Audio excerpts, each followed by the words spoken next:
surging in the polls and likely to post another large campaign fundraising haul in the coming days, and apparently jubilant Sen. Bernie Sanders rang in the new year with supporters in Iowa, the state that in 1 month will kick off the presidential primary and caucus nominating calendar. The Democratic presidential candidate capped his big New Year's bash at the downtown Marriott Hotel in Des Moines by dancing to "Talkin' It to the Streets," the hit 1970s song by the Doobie Bros.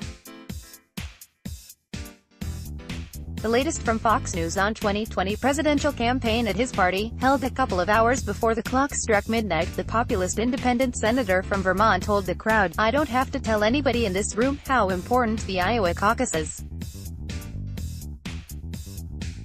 You go first, you set the pace for this entire election system," and predicting a victory in Iowa, Sanders appeared to do a riff from Democratic presidential candidate Howard Dean's infamous 2004 Iowa caucus night. Dean scream speech, minus the scream, "We're going to take that victory into New Hampshire, we're going to go to Nevada, South Carolina, California," Sanders emphasized as his supporters cheered with every state he mentioned.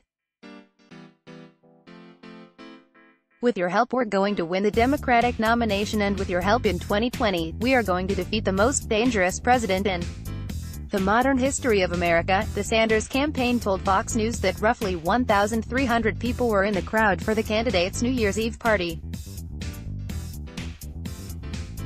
New Power Generation, the band of the late musician Prince, performed at the event. Meanwhile in New Hampshire, the state that holds the first presidential primary in the White House race, tech entrepreneur Andrew Yang rocked in 2020 with supporters at a party in Nashua. The late-night bash, that went past midnight, was the final of 6 events the candidate held in New Hampshire on Tuesday to mark the new year. Some supporters from all over the country drove to New Hampshire to celebrate with Yang, a one-time long shot who's soared to mid-tier status. Tickets for the soiree sold out days ago. Yang, who's been known to cut it up on the campaign trail, took it relatively easy at his party. Asked earlier in the day by Fox News if he was going to get crazy at his midnight bash, Yang said, "Probably not.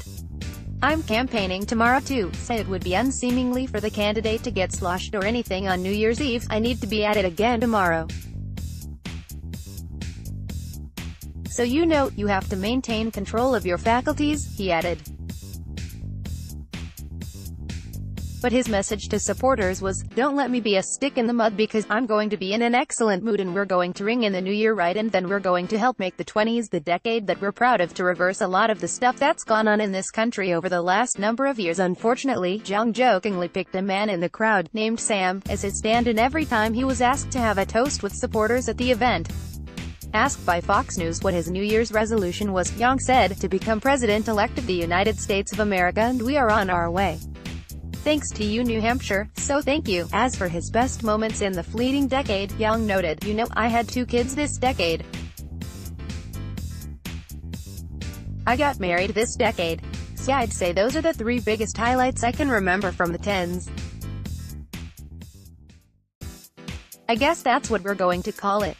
The 10s." While Yang was ringing in 2020 in Nashua, another presidential contender was in Manchester, New Hampshire's largest city, for what was billed as the first house party of the new year. Planning the gathering was Sen.